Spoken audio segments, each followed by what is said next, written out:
नमस्कार। आज हम देखेंगे प्रभा खेतान द्वारा लिखित उनकी आत्मकथा के अंश अन्या से अनन्या तक की मूल संवेदना। पहले देखेंगे उनका परिचय। डॉक्टर प्रभा खेतान का जन्म 1 नवंबर 1942 में हुआ।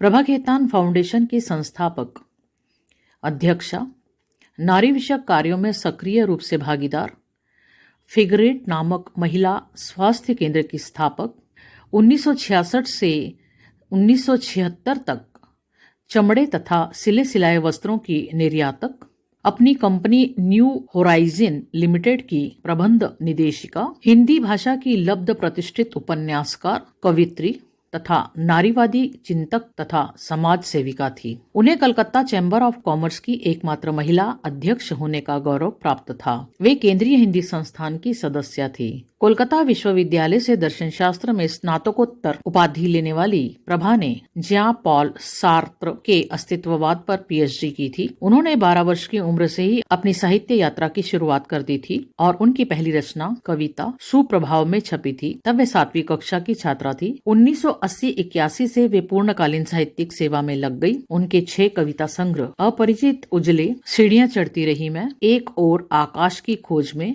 कृष्ण धर्मा में, हुस्न बानो और अन्य कविताएं, अहिल्या और 8 उपन्यास, आओ पेपे घर चले, तालाबंदी, अग्निसंभवा, एड्स, छिन्न मस्ता, अपने अपने चेहरे, पीली आंधी और स्त्री पक्ष तथा 2 लघु उपन्यास, शब्दों का मसीहा, सार्थ, बाजार के बीच, बाजार के खिलाफ, सभी साहित्यिक क्षेत्र में प्रशंसित रहे। फ्रांसीसी रचनाकार सिमोन द बोउआ की पुस्तक दी सेकंड सेक्स के अनुवाद स्त्री उपेक्षिता ने उन्हें काफी चर्चित किया। इसके अतिरिक्त उनकी कई पुस्तकें जैसे बाजार के बीच, बाजार के खिलाफ और उपनिवेश में स्त्री जैसी रचनाओं ने उनकी नारीवादी छवि को स्थापित किया। अपने जीवन के अनछुए पहलुओं को उजागर करने वाली आत्मकथा अन्या से अनन्या लिखकर सौम्य और शालीन प्रभा खेतान ने साहित्य जगत को चौंका दिया। डॉक्टर प्रभा खेतान के साहित्य में स्त्री यंत्रणा को आसानी से देखा जा सकता है। बंगाली स्त्रियों के बहाने इन्होंने स्त्री जीवन में काफी बारीकी से झांकने का बखूबी प्रयास किया।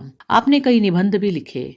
प्रभा खेतान को जहां स्त्रीवादी चिंतक होने का गौरव प्राप्त हुआ, वहीं स्त्री चेतना के कार्यों में सक्रिय रूप से भी आप हिस्सा लेती रही। उन्हें प्रतिभाशाली महिला पुरस्कार और टॉप पर्सनालिटी अवार्ड भी प्रदान किया गया।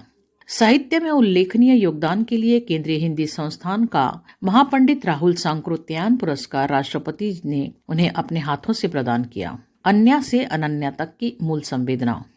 भारतीय साहित्य की विलक्षण बुद्धिजीवी डॉक्टर प्रभा खेतान दर्शन, अर्थशास्त्र, समाजशास्त्र, विश्व बाजार और उद्योग जगत की गहरी जानकार हैं और सबसे बढ़कर हैं सक्रिय स्त्रीवादी लेखिका।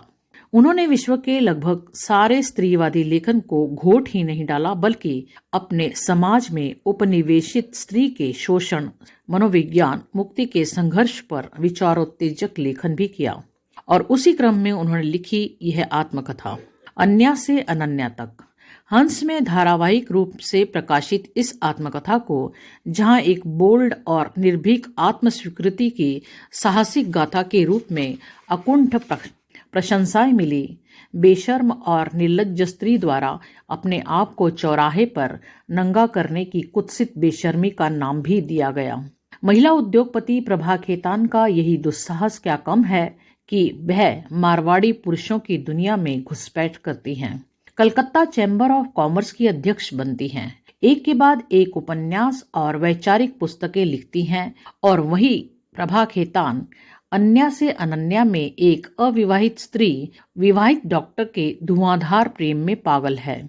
दीवानगी की इस हद को पाठक क्या कहेंगे कि प्रभा डॉक्टर सर्राफ की इच्छानुसार गर्भपात कराती है और खुलकर अपने आप को डॉक्टर सर्राफ की प्रेमिका घोषित करती है। स्वयं एक अत्यंत सफल, संपन्न और दृढ़ संकल्प महिला परंपरागत रखेल का सांचा तोड़ती है, क्योंकि वह डॉक्टर सर्राफ पर आश्रित नहीं है। वह भावनात्मक निर्भरता की खोज में एक असुरक्षित, निहायत रूढ़िग्रस्त परिवार की युवती है। प्रभा जानती है कि वो व्यक्तिगत रूप से ही असुरक्षित नहीं है, बल्कि जिस समाज का हिस्सा है वह भी आर्थिक और सामाजिक रूप से उतना ही असुरक्षित, उद्वेलित है।